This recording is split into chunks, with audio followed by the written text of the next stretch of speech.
The seasonal Sea of Thieves Emissary Legendary Awards have just dropped. It's been a bit of a weird arrangement as the season dropped over a month ago, so you'd think that they'd already be out. We're onto our second part of the season, yet they've only just dropped. But anyway, in this video we're going to be going over all of the new Emissary Awards which you can get and have just dropped today. So without further ado, let's just get into it.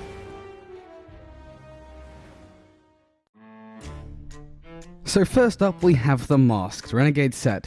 This time for the standard companies apart from Athena, they dropped the Sniper and the Blunderbuss. Keeping in line with its original theming with the runes, the rustic look and the glowing lava on the side of it, the Ivory each looks pretty neat. Moving on into the Wonderbus, it's not too clunky overall, which is good for aiming, and again keeping in line with the rustic rune, ancient style feel, but obviously the evil because the Reapers are evil, and overall it's a pretty nice blunderbuss. Moving on to the Merchant Ambassador Sniper and Blunderbuss, this again keeping in line with its original theme, being essentially the HMS Endeavour set from Pirates of the Caribbean in Sea of Thieves, because it really just does have that regal royal look to it. Not so much merchant. If you showed it to me without telling me the context, I would say it's, just formal, very piratey, that kind of thing. Overall, the colours are nice, as always. It's not bulky in the slightest, this Sniper, so that's obviously really good. The Wonderbus, on the other hand, it is extremely bulky. It's really hard to aim with, and overall, it is a nice Wonderbus. It's got the gold and blue again, and it has a gold iron sight at the end of it, which is a little bit odd. But overall, again, a pretty nice blunderbuss. Moving on to the Tribute Peak Sniper and Blunderbuss, this is again keeping in line with its original tone, being the Gold Hoarder themed Tribute Peak based, and this Sniper is on the mid-end to bulky range. It's alright, it's not too bad, it's not great. The green and gold obviously always looking fantastic together and overall doing justice to the Tribute Peak theme that it originally has. It's got some nice patterns of the gold coins as per the other pieces of the set on the side of it, so overall it's very nice. Then the Tribute Peak Wonderbus, I really love this.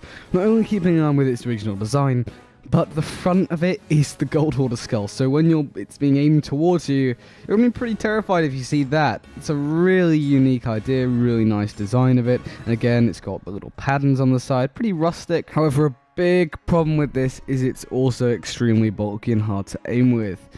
It's such an important factor, the bulk of guns. People wouldn't think it, Rare might not even think it, but just to be able to aim and see in front of you is a massive advantage. The Sea Dog Blunderbuss, for example, it's the cleanest blunderbuss. Alright, it looks boring, it's still really clean. Moving on to the Order of Soul stuff, the Dark Relic Set. In general, this set I don't like the ragdog feel to it. The colours are all off because it's got just really unsaturated greens, purples, and it keeps in line with the Order of Soul's theming, but personally I would never use any of the guns. The ship set's alright, but again I just don't think I'd ever use it. Overall, apart from my personal opinion, the Sniper as a sniper looks relatively clean. It's got a few dangly bits on it, and it certainly does look very Dark Relic-y, as I said, keeping in line with the original design, which is, very, very nice. So then, moving on to the Blunderbuss. The Blunderbuss is also relatively bulky again, the Dark Relic theme, Ragdoll theme. Again, I'm not a huge fan of the set, as I mentioned, but it's alright. I mean, I personally wouldn't use it, but I can see why other people might want to use it, because, some people do like that kind of thing.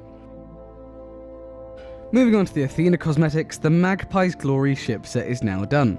This time around we get the sails and the cannons.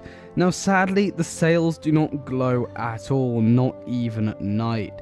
Overall, the set in itself I personally really like, the sort of white and gold/brown feel to it. However, it's a big disappointment that the sails don't glow like the original set. With regard to the cannons, again, there's not too much to say about them. They literally are just a reskin of the Ghost set.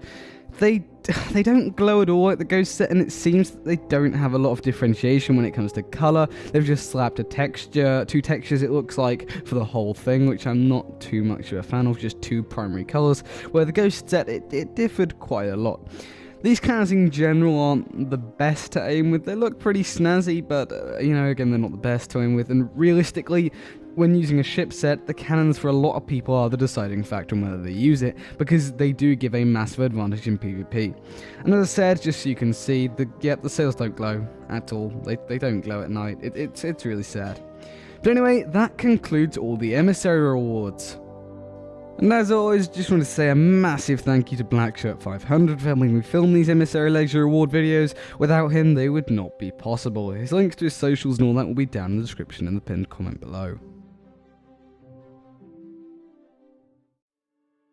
But anyway, that does bring us to the end of this video, and the Emissary rewards overall, they do look quite nice, but the big question that I'm wondering now is, what's next? They've completed the weapon set and they've completed the ship set for Athena, so what can they do now? I don't think they'll do equipment because that's not really going to keep people enticed. I don't think I'd personally grind out a merchant mission just to get the merchant hurdy-gurdy or something. So maybe they'll start with the clothing. That could be pretty interesting, but then that would take absolutely forever to finish. Then you could argue that they could go down the route of having all 4 slots, all 4 tiers giving a reward. But, we'll have to see. But anyway, thank you guys so much for watching this video. Let me know what you think of all this down in the comments below. And if you did enjoy it, please consider leaving a like and subscribe to stay up to date with all the latest Sea of Thieves news as and when it comes out. Because Season 7 is approaching slowly, and the Xbox Game Showcase on June 12th is also going to be right around the corner. And I reckon there'll be some pretty big news for Sea of Thieves there.